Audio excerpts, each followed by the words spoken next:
मराठा आरक्षणामध्ये सक्रिय असलेले सुद्धा नेते मंडळी आपल्या सोबत उपस्थित आहेत। यामध्ये आपण जर पाहायला गेलं तर राज्य सरकारच्या माध्यमातून मंत्रिमंडळामध्ये फेरबदल करण्यात आलेला आहे। त्यामध्ये याच्या अगोदरचे कृषी मंत्री माणिकराव कोकाटे हे विविध वादग्रस्त वक्तव्ये शेतकऱ्यांच्या विरोधामधली होती, आतापर्यंत तुम्ही तर बघितलीच असतील। परंतु आता जर पाहायला गेलं तर नवीन कृषी पद जे आहे ते दत्तात्रय भरणे यांना दिलेलं आहे। यामध्ये आपण सर्वप्रथम मराठा आरक्षणामध्ये सक्रिय असलेले नंदकुमार प्राध्यापक नंदकुमार सरांशी बोलणार आहोत। सर, जे कृषी मंत्रीपद याच्या अगोदर तुम्ही मागणी केली होती, जे तुम्ही चक्का जाम आंदोलन केलं होतं, त्याच्यामध्ये तुमच्या मागणीला अखेर यश आलेलं आहे, कृषी मंत्र्यांची बदली झालेली आहे, यावरून तुम्ही काय सांगाल? मागच्या वेळेस आंदोलन केलं, गेल्या वर्षी बऱ्यापैकी यश मिळालेलं होतं, तरी पुन्हा त्यामध्ये खूप त्रुटी होत्या। बारदाना नसणे, पुन्हा गोदामाची व्यवस्था नसणे, मॅन पॉवर नसणे, अनेक त्रुटी ठेवल्या होत्या। या वर्षी आम्ही फार नेटानं जोमानं आणि पूर्वतयारी करून शासनाला 5300 का जो भाव आहे हमी भाव, त्या भावाकरता खूप आग्रह धरणार आहोत। आणि हे अकोली गावापासून आम्ही या कार्याचा प्रारंभ केलेला आहे। अकोलीकरांनी आम्हाला भरभरून मदत केलेली आहे, साथ दिलेली आहे। हा ठराव एकमतानं संमत इथे झालेला आहे आणि हाच कित्ता आम्ही संपूर्ण वसमत तालुक्यामध्ये गावोगावी हिरविणार आहोत। आणि शासनाचा जो हमी भाव आहे, वास्तविकता तो कमीच आहे, तरी सुद्धा हमी भावापेक्षा कोणताही शेतकरी सोयाबीन कमी भावामध्ये विकणार नाही याची सर्वांना गॅरंटी आहे आणि सर्व त्याकरता तत्पर आहेत। आणि येणारे जे आता नवीन कृषी मंत्री आहेत त्यांना आम्ही त्या प्रकारे भाग पाडू की हमी भावापेक्षा आम्हाला सोयाबीनचा कमी भाव देता कामा नये आणि त्यामध्ये कोणतेही विनाकारण कारण देऊ नका। तर नक्कीच आता आपल्या सोबत काही शेतकरी देखील सुद्धा आहेत, काय सांगाल? शेतकऱ्यांची प्रमुख मागणी आहे शेतकरी कर्जमाफीची। कृषी मंत्री पद आता बदललेलं आहे, नवीन कृषी मंत्री महाराष्ट्राला दत्तात्रय भरणे लाभले, काय सांगाल? काय कोणतं सरकार आलं तरी बी काय नुसत्या चॉकलेट द्यायला सरकार। हो, शेतकरी आशावर मरायलंय, 2-2 हजाराची वाट पाहलंय, कर्जाची वाट पाहलंय, शेतकऱ्याला केळच कमाई बी। हो, या सरकारवर काय भरोसा राहिला नाही शेतकरी। राज्याचे मुख्यमंत्री श्री देवेंद्र फडणवीसांना कर्जमाफीवरून तुम्ही काय सांगाल? देवेंद्र फडणवीसांना तर खराब करून टाकला सगळा।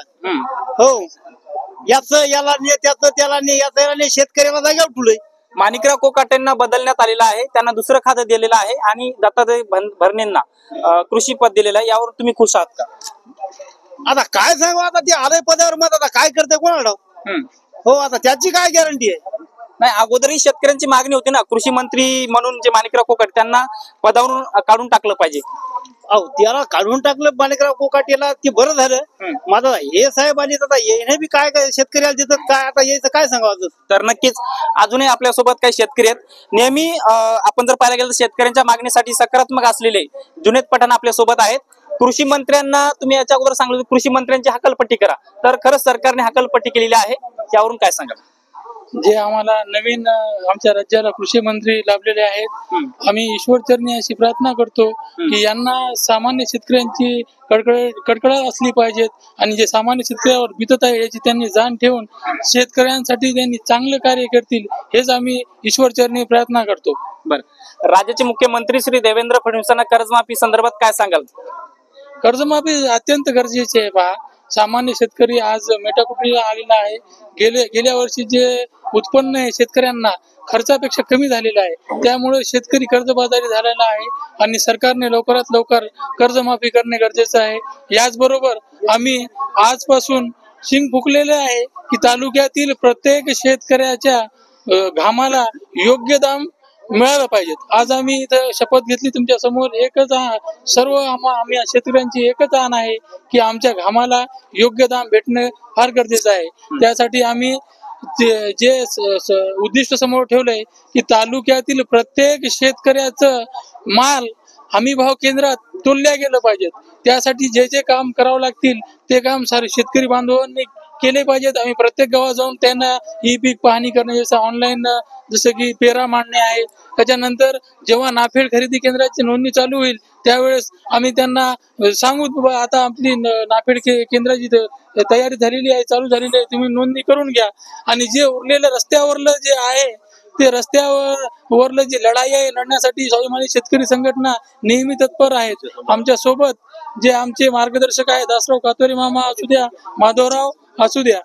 तर नक्कीच या ठिकाणी ज्यांनी कार्यक्रमाचं मुख्य आयोजन केलं ते आपल्या सोबत आहेत. आपल्या सोबत माधवराव कदम आहेत. तुम्ही कार्यक्रमाचं मुख्य आयोजन केलेलं आहे, पुढाकार घेतलेला आहे, परंतु सध्याचा जो चालू विषय आहे आगच राहू दे किंवा स्टॉप करायले, सध्या जे कार्यक्रमाचं जे तुम्ही आयोजन केलं त्याच्यामध्ये सध्या आज आणि जे सध्या मुख्य चालू विषय आहे, राज्यामध्ये मंत्रिमंडळामध्ये फेरबदल केलेला आहे. तुमचा जो माणिकराव कोकाटेंवर जो अविश्वास होता किंवा त्यांच्यावरून तुम्ही जे रोष व्यक्त केला त्याला अखेर कुठेतरी फळ भेटलेलं आहे, काय सांगाल? आम्ही आता नवीन कृषी मंत्र्यापासून आम्ही अपेक्षा करतो की आमच्याकरता काहीतरी चांगलं करतील आणि करावं, एक गोष्ट. आणि दुसरं म्हणजे आम्ही कर्जमाफीचा लढा जोपर्यंत कर्जमाफी होत नाही तोपर्यंत आम्ही लढा देत राहणार. हमी भावाकरता आम्ही लढा देत राहणार. हमी भाव शेतकऱ्याच्या पदरात पाडून घेण्याचे आम्ही प्रयत्न 100% करणार. आणि संघटना कुठेही शेतकऱ्याच्या अडचणीसाठी केव्हाही तात्काळ उभी राहील. राज्याचे मुख्यमंत्री देवेंद्र फडणवीसांनी असं एक पुन्हा मुंबई तकच्या न्यूज मध्ये असं सांगलेलं आहे की आम्ही शेती क्षेत्रामध्ये 25,000 कोटींची गुंतवणूक करतो आहे, कर्जमाफी सध्या नाही. हे फडणवीसचं कसं आहे, फडणवीस फसवेगिरी शेतकऱ्यासंग करावेत. शेतकऱ्याला आश्वासन देणारे तेच. त्यानंच सांगितले की शेतकऱ्याची नापिकी झाली, सततचे दुष्काळ झाले आणि अतिवृष्टीमुळे शेतकऱ्याचं नुकसान झालं, शेतीमालाला भाव नाही. त्यानंच सांगितले की आम्ही तुम्हाला तुमची कर्जमाफी माफ करतो. आणि तेच आता जर असं काही जर बोलत असतील तर हे शेतकरी सहन करणार नाहीत. आमचा शेतकरी जागृत करून आम्ही सरकारला कर्जमाफी करण्याला भाग पाडल्याशिवाय राहणार नाही. तर नक्कीच धन्यवाद. आता आपल्यासोबत काही शेतकरी आहेत, काय सांगाल? तुम्ही जुने कार्यकर्ते आहेत स्वाभिमानी शेतकरी संघटनेचे, सध्या राज्यामध्ये जे घडत आहे शेतकऱ्यांच्या विरोधातली धोरणं त्यावर काय सांगाल? शेतकऱ्याचे असे धोरण आहेत, शेतकरी मेलाच पाहिजे. शेतीमालाला भाव देणार नाही कधीच. मार्केटमध्ये गेलं 4,000 सोयाबीन चाललंय. मला एकदा टेन्शन असं 4,000 कमरेत कप होतं म्हणल्यावर 4,000 म्हणल्यावर काय करावं शेतकऱ्यांना आज.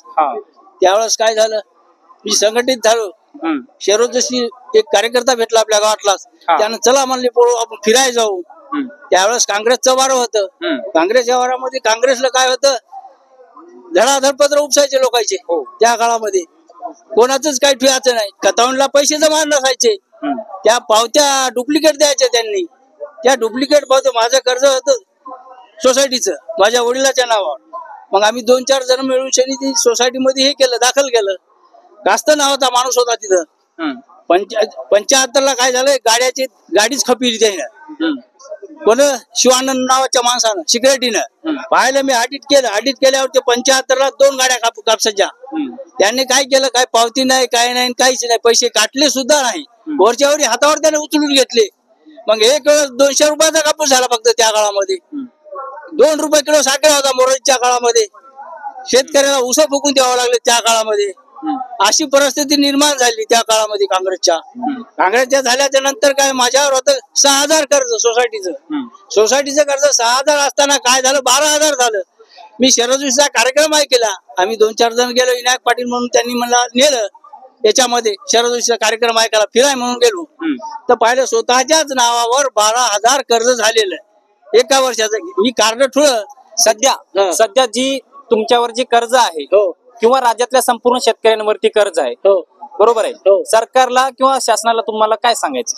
शासनाला काय कर्जमुक्ती झालीच पाहिजे. शासनाला आम्हाला कर्ज मुक्ती झालीच पाहिजे आम्हाला, असा निर्णय. आणि करायला काही वेळ लागत नाही त्याला. का करत नाही? पण का करत नाही? 2-2 लाख दुर्वाई आंबाईला त्यांनी 2 लाखाचं हे केलेलं आहे, माफ केलेलं आहे. कोटी असं झालेलं. का नाही करत? का करत नाही? एकच कारखानदार माफ करू शकतोय. एवढी परिस्थिती या सरकारनं आणली होती मागच्या, आणि आता ती परिस्थिती आलेली आहे. कर्ज माफ करावं सरकारचं, सगळ्या शेतकऱ्याचं कर्ज माफ व्हायला पाहिजे.